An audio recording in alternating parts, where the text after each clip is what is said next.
Hello friends, मेरा नाम है अकरम और मैं आपके लिए लेसन लेकर के आया हूँ एलपीजी रिफॉर्म्स के ऊपर में। ये चैप्टर 3 से बिलोंग करता है 11th की एनसीईआरटी में। होप कि ये वीडियो आपको अच्छा लगेगा। इस वीडियो में इन डिटेल में हम देखेंगे इसके पीछे का बैकग्राउंड, क्यों ये पॉलिसी लाने की गई इन, और इसका एक एनालिसिस देखेंगे कि इस पॉलिसी के अंदर में क्या क्या चेंज किए गए, और साथ ही साथ हम इसका इम्पैक्ट देखेंगे।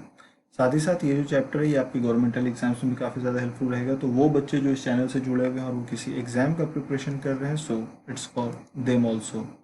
So let us just begin. यार देखो, हुआ क्या था कि 1980s का जो टाइम था ना, वहाँ पर इंडिया का जो कंडीशन था वो बहुत सही नहीं था। Economic condition, basically what I mean to say. तो ये जो इकोनॉमिक कंडीशन बुरा था, इसका मतलब क्या था कि पावर्टी यहाँ पर बहुत ज़्यादा थी। लोगों के पास ना खुद कुछ खाने का रहता था, ना खुद की देखभाल करने के लिए कुछ रहता था। तो इस टाइम पर गवर्नमेंट ने क्या किया कि बहुत सारी स्कीम्स चलाई लोगों के वेलफेयर के लिए। वेलफेयर स्कीम, सोशल स्कीम्स, आप जो भी कह सकते हो उसको। और इन स्कीम्स के ऊपर में गवर्नमेंट ने दबा के खर्चा किया। अब यार देखो, ये बात आपको समझनी होगी कि जो गवर्नमेंट है उसके पास इनकम कहीं से होता है, तब तो फिर गवर्नमेंट जा कर के एक्सपेंडिचर करती है। लेकिन 80s के टाइम पर क्या हुआ कि गवर्नमेंट का जो ये एक्सपेंडिचर है ये इसके रेवेन्यू से कई ज़्यादा बढ़ गया। इनके बीच का जो गैप होता है उसको हम कहते हैं डेफिसिट। ओके, ये एक टर्म्स है इकोनॉमिक्स में, डेफिसिट। तो इस डेफिसिट को पूरा करने के लिए गवर्नमेंट क्या करती है कि ये बोरो करती है। अब ये बोरो करने के बहुत सारे तरीके हैं। वो देश के अंदर से लोन उठा सकती है, और बहुत सारे मार्केट ऑपरेशंस हैं। इसको हम लोग डिटेल में किसी और चैप्टर में जान लेंगे। पर वो देश के अंदर से भी पैसे उठाती है और एक्सटर्नली भी पैसे उठाती है। लेकिन ये जो एक्सटर्नली गवर्नमेंट पैसे उठाएगी या इंटरनली भी मान लो उठाती है, तो इसको रिपे तो करना पड़ेगा। अभी क्या है कि इन स्कीम्स को गवर्नमेंट चलाने के लिए पहले से ही बहुत ज़्यादा बोरोइंग करके रखी थी। 1991 आते आते हाल ये हो गया कि ये जो डेफिसिट है ये इतना ज़्यादा बढ़ गया कि गवर्नमेंट के पास ना तो इन बोरोइंग को रीपे करने के लिए पैसे बचे, साथ ही साथ जो प्रेजेंट स्कीम्स चल रहे हैं इन स्कीम्स को भी चलाने के लिए गवर्नमेंट के पास पैसे नहीं बचे। हाल इतना बुरा हो गया कि हमारा जो फॉरेक्स होता है, I hope you know forex, it means that foreign exchange. ठीक है, यहाँ पर फॉरेन एक्सचेंज यानी कि जो फॉरेन करेंसी हमारे पास रहती है उसे हम फॉरेक्स रिजर्व कहते हैं। तो ये इतना ज़्यादा लो चला गया कि हमारे पास एक दिन का भी पेट्रोल खरीदने के पैसे नहीं थे, बिकॉज पेट्रोल वी इंपोर्ट। और अगर हम किसी भी चीज़ को इंपोर्ट करते हैं इसे तो हम पे करेंगे यूजुअली डॉलर्स में ही ना, क्योंकि कोई बाहर का देश वाला उसको रुपी से क्या लेना देना, वो डॉलर में मांगेगा। तो ये हमारे पास जो एक्यूमुलेटेड डॉलर था ये इतना कम हो गया कि हमारे पास पैसे ही नहीं बचे इसको पे करने के लिए। इस टाइम पर अगर हम लोग देखें तो गवर्नमेंट के पास और कोई ऑप्शन नहीं था बल्कि एक फॉरेन लोन के लिए अप्लाई करना, जो उस टाइम पर, अभी हम इसे ऑल्दो वर्ल्ड बैंक के नाम से जानते हैं, पर तब ये कहलाता था international bank for reconstruction and development. See, मैं यहाँ पर फुल फॉर्म में चीज़ों को नहीं लिख रहा हूँ। आप इसे जब इस लेक्चर को सुने तो इसको सुनने के बाद आप एनसीईआरटी पढ़े, या एनसीईआरटी पढ़ करके अगर आप इस लेक्चर को देखेंगे तो आपके लिए हेल्पफुल रहेगा। So international bank for reconstruction and development, जिसको हम वर्ल्ड बैंक जानते हैं। और साथ ही साथ गवर्नमेंट गई आईएमएफ के पास 1991 के टाइम पर कि भैया देखो हमारे पास पैसे नहीं है यार, पैसे दे दो, देश नहीं चल रहा है। तो आईएमएफ तो तैयार हो गया कि ठीक है हम आपको $7 बिलियन के पैसे दे देंगे, कोई दिक्कत नहीं है। लेकिन आपने जो अपनी इकोनॉमी में जो पॉलिसीज लगा के रखी हैं उन पॉलिसीज की वजह से तो कभी आपकी इकोनॉमी ग्रो नहीं कर पाएगी। तो इन पॉलिसीज का चेंज होना ज़रूरी बनता है।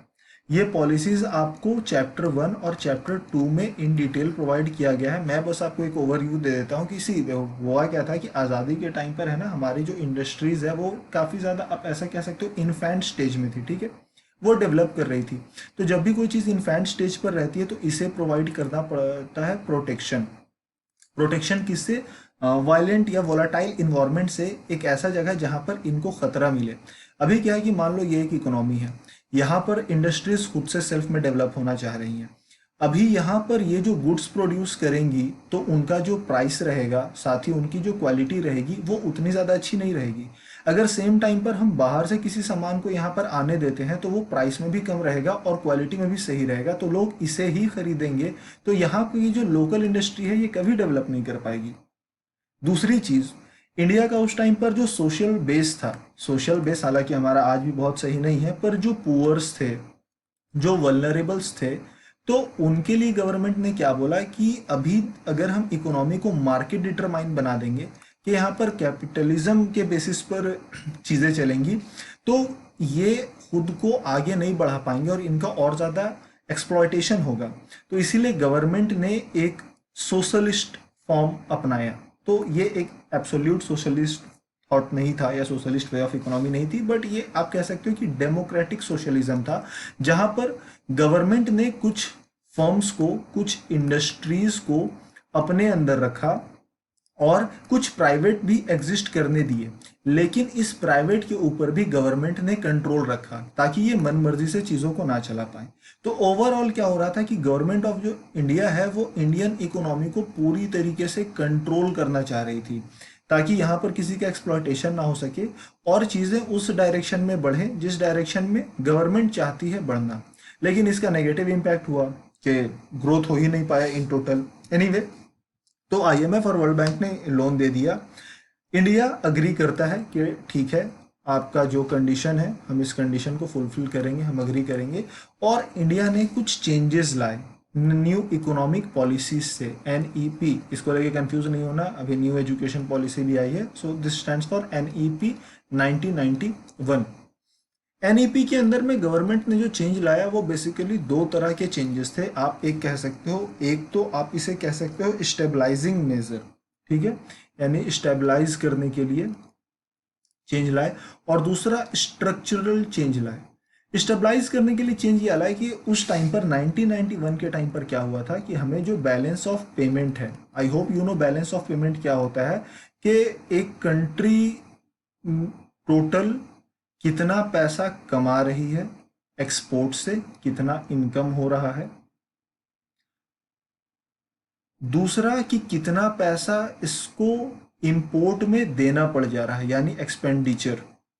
इन दोनों के जो डिफरेंस को हम लोग कहते हैं बैलेंस ऑफ पेमेंट। क्या एक देश ने कितना कमाया, अगर हम सामान बेचेंगे तो पैसा कमाएंगे, तो कितना कमाया, और अगर हम सामान खरीदेंगे तो हमको एक्सपेंडिचर करना पड़ेगा, तो हम कितना पैसा दे रहे हैं। इन दोनों डिफरेंस को हम कहते हैं बैलेंस ऑफ पेमेंट। तो उस टाइम पर जो अपना बैलेंस ऑफ पेमेंट है ये काफ़ी ज़्यादा हाई हो गया था, हम एक्सपोर्ट कुछ कर ही नहीं रहे थे और इंपोर्ट लगातार किए जा रहे थे। दूसरा हमारे पास इशू था इन्फ्लेशन का, सामान के दाम बहुत ज़्यादा बढ़ते चले जा रहे थे। तो गवर्नमेंट ने इमीडिएटली स्टेबलाइजिंग मेजर्स लिए कि जो हमारा इन्फ्लेशन है वो अंडर कंट्रोल रहे और साथ ही साथ जो हमारा बैलेंस ऑफ पेमेंट है उसको लेकर के हम कुछ काम कर सके। तो गवर्नमेंट ने सबसे पहले अपने फॉरेक्स को भरे।